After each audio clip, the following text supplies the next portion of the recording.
What is going on, ladies and gentlemen? The Phenom here, back with another video. We are finally on the road to WrestleMania, and it feels like it took a very, very long time to get there. I know I'm not the only one saying it. I know a lot of people have been saying it. ESPN says it. Sports Illustrated says it. No, I'm just kidding. That's Becky Lynch's lines. But in all seriousness, we are finally on the road to WrestleMania. Monday Night Raw was fantastic. It's been a very long time since I enjoyed a Monday Night Raw episode as much as I enjoyed this one yesterday. Let's get into it. Let's have a review, check out some things that we saw in that Monday Night Raw episode. First off, starting off with the Seth Rollins curb stomp to Paul Heyman. Let's get this out of the way. No fancy dance moves in Seth. No flashy clothes in Seth. No blonde hair in Seth. I think we're finally getting a very serious Seth Rollins again. And I'm all for it. I cannot wait. Look, I love Seth. I love everything Seth does. I love the flashy attires and all that. But man, I am so excited to see a serious Seth Rollins again. A beast slayer Seth Rollins again. Can't wait to see what they do with him.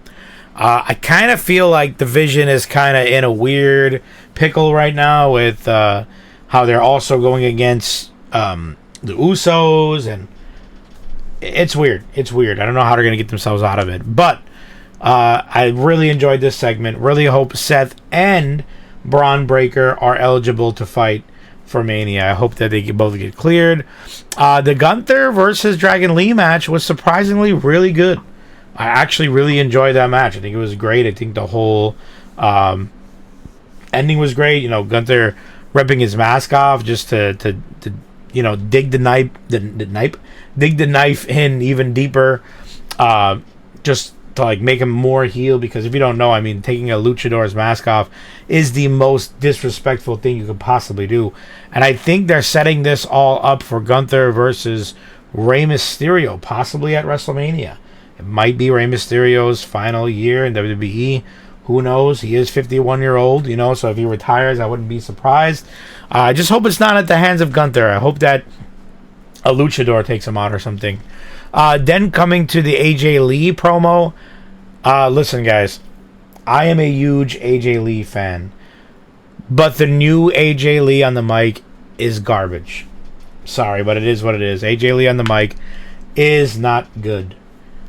I mean, just her by herself in the ring. I mean, you didn't even have a promo battle with anybody, and you lost the promo battle with yourself. And then she has so many pauses in between, like, I am the Intercontinental Champion. It's like as if she forgets her lines and she's just jumping into it. Listen, get this woman off the mic, put her back in the ring. So excited that she is gonna be having this whole open challenge kind of, and not waiting till Mania. If you've seen my last video on Elimination Chamber, that's exactly what I talked about. I was like, if they're going to give her the title, she should fight week to week. I would love to see that. Then the El Grande Americano versus Rayo Americano, however you pronounce his name. This match wasn't it. I'm excited for them to lead up to I believe they're going to be fighting at WrestleMania. The original El Grande Americano versus El Grande Americano. And hopefully they both get unmasked and we get back to their original characters. Not a big fan of Ludwig Kaiser at all, but I am a big fan of Chad Gable.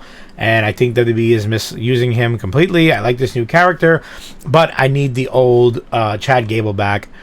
This segment was really cool, kind of awkward. It kind of felt a little forced. Kind of felt like the punches they were throwing looked terrible. And I hate brute versus brute matches. Never works out. It's never good. That's why I'm not too stoked for Obafemi versus Brock Lesnar, which is kind of like the lock right now. But, I mean, yeah, I'm not too stoked for this match. I don't think it's going to do much.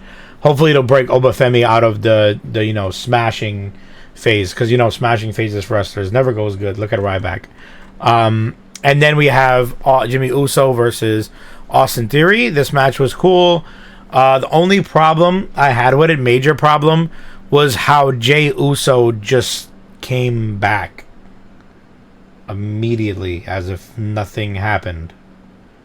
Walked in with a crutch, threw the crutch, and he was fine. I mean, we talk about Jey Uso no selling from last week, but this was pretty bad. I mean, Jey Uso completely no selling was pretty bad. And, I mean, I think they rushed into this way too fast. They should have made a whole angle about it. It should have been Jimmy be the one who attacked him. And then we have Jimmy versus Jay at WrestleMania again, but this time make it a really good match. What was it, WrestleMania 40? I was there live, and that match was just garbage, unfortunately. And then we have Penta defeating Dominic Mysterio to win the Intercontinental Championship. Now, as stoked as I am to see a new Intercontinental Champion, and I know for a fact Penta is gonna fight for it every single week, he's gonna defend it every single week, I am not too stoked about the fact that we kind of just lost a major WrestleMania role. I mean, like, Dominic versus Finn Balor for an Intercontinental Championship would have been the move. I think that would have been great. I think they're still going to do Dominic versus Finn Balor. But if it was for the championship belt, it would have meant a lot more. This match was great. I love the whole Danhausen thing right before. It was hilarious how he cursed that. But here's the problem with the Danhausen character.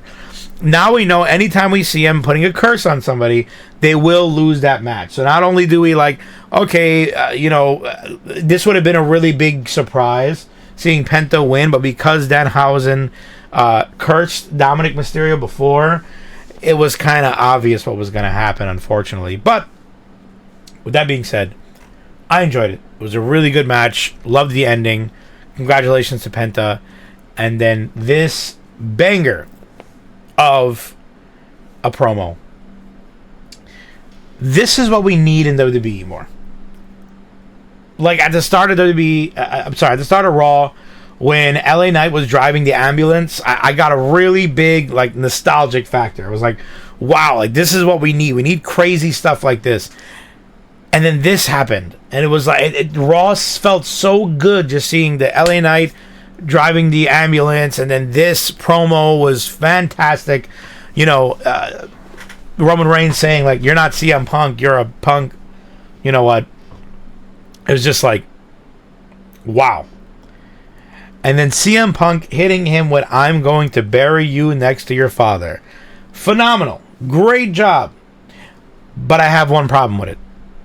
Why didn't Roman jump over the ropes and Superman punch, or jump over the ropes and just attack CM Punk, or even just slide down, run and spear him, something? You can't say something that deep and then not have great consequences for it. Obviously, next week or 2 weeks or whenever Roman comes back for another promo, obviously Roman is going to snap. He's probably going to mention Larry. He's going to mention things like that. He's going to mention AEW, probably not by name, but he's going to do that to kind of bury CM Punk. But the problem is, why didn't he attack him? So you made him say this horrible thing about the man's father, and you didn't have him go all out and run out of the ring and start bashing CM Punk, or even have him try. Right? CM Punk walks out, and then Roman gets out of the ropes and starts running, charging towards CM Punk, and then have the security guards come out, whatever. And then, next week or whenever Roman comes back out, then CM Punk's song hits, and he's walking to the ring, and then Roman just starts screaming on the mic, being like, "Stop! Don't take another step, because I will destroy you. I will rip your face off." That would be really cool. I kind of think they blew it there, but overall, this promo was fantastic. Loved it. Loved every minute of it. Loved this episode of Raw. I'm going to give this Raw a total... I'm going to give it a high score. I'm going to give it an 8.5 out of 10. Everything you want for a Monday Night Raw. I can't wait for next week, even though I feel like next week is probably going to be disappointing. Usually how Monday Night Raw goes. But I'm excited to see what's going to happen.